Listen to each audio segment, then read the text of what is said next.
Okay, we are back to reading Your Daily Fill, 100 Days of Truth and Freedom to Heal America's Soul by Phil Robinson. We are on day 10, The Narrow Road of God's Truth. Enter through the narrow gate, for wide is the gate and broad is the road that leads to destruction, and many enter through it. But small is the gate and narrow is the road that leads to life, and only a few will find it. Matthew chapter 7, verses 13 and 14. My morning routine is regular, unwavering, predictable. After I wake up and throw on my camo, I have a few cups of sturdy coffee. Then I'll leave the house, and when I get to the end of my driveway, I face with a decision.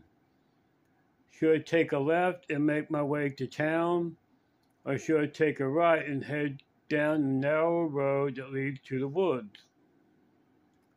The road to town is wider and better paved. It leads to places like the grocery store, church, and Miss K's Eat and Sweets, all fine and good things.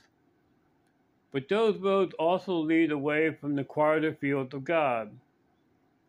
Many of those roads lead to the virtueless places of American society. So 9 times out of 10, I take the narrow road to the woods. In duck season, the narrow roads lead me to my flooded fields and blinds. There I set out to decoy and prepare for a harvest. In the off-season, though, the season when the fields aren't flooded, I ride around the fields in my Yamaha and attend to my plot. I take out undesirable weeds that choke out the good grasses and cut down the trees that will eventually block my shooting lanes. As I work in the quietness of the great outdoors, there's a fragrant peace. As narrow as the road is that leads me into the woods, only wide enough for my Yamaha, there are narrow paths that wild game use to get from field to stream. These narrow trails lead to feeding grounds or places where the deer bed down. They lead to watering holes or the beaver's dam. These are some of my favorite places in the woods because they support so much innocent life. I can spend hours just watching these trails, and as I do, guess what? I live a sin-free life. Alone in the woods, it's possible to go a whole day without sinning, nutty as that may sound.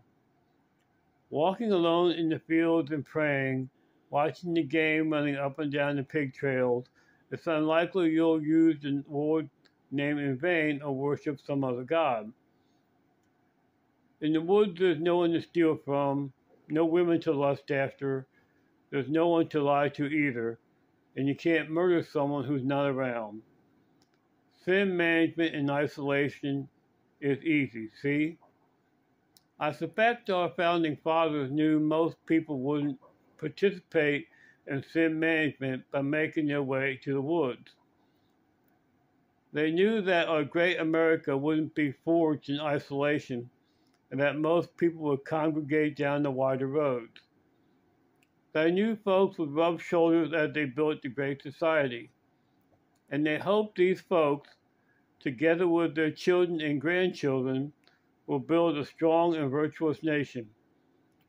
They knew, though, that any community of people hoping to build a virtuous society would need a teacher.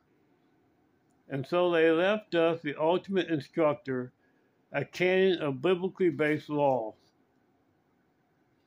God, thank you for giving us your law, which reveals to us your truth. May I build upon our nation's strong and virtuous foundation by choosing the narrow road that leads to life.